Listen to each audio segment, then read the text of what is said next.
Time, they'll be able to see 5 of those and help orient themselves and where they are around the moon. Those targets are diverse and complex in their geologic history, and observations of them could help answer some big picture science questions.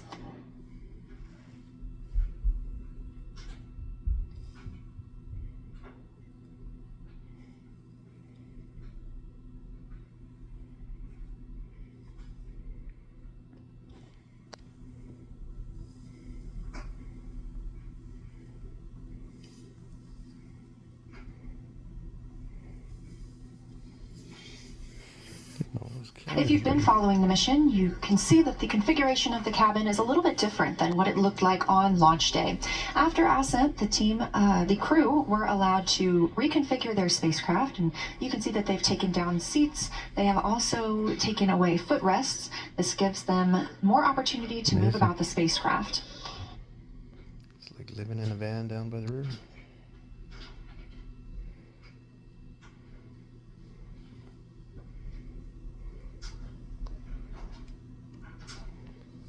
Orion itself has 330 cubic feet of habitable volume. That's about the size of 2 minivans and is 60% more cubic volume than the Apollo spacecraft.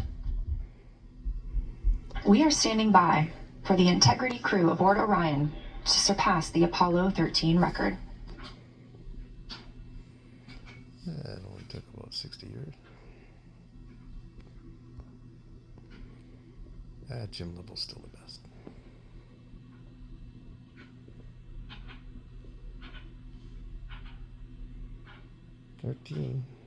Apollo 13, 11, 10, there we go. There's the new record.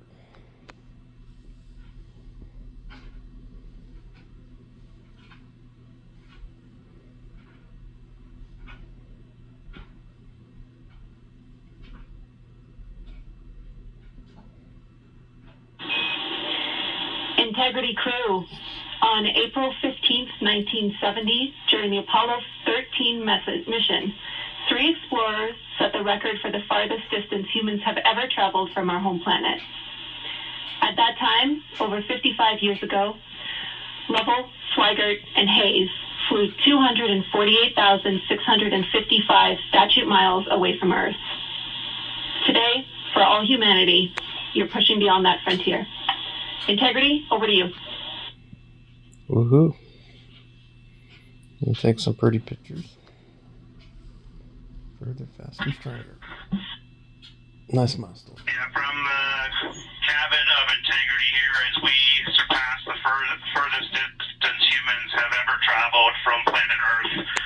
We do so in honoring the extraordinary efforts and feats of our predecessors in human space exploration. We will continue our journey even further into space before Mother Earth succeeds in pulling us back to everything that we hold dear. But we, most importantly, choose this moment to challenge this generation and in the next to make sure this record is not long-lived. Well said, sir. Gene Cernan would like that. Thank you, Integrity, and congratulations to you and the rest of the Artemis 2 team. All right. I guess we'll get some pictures later. Back to bed.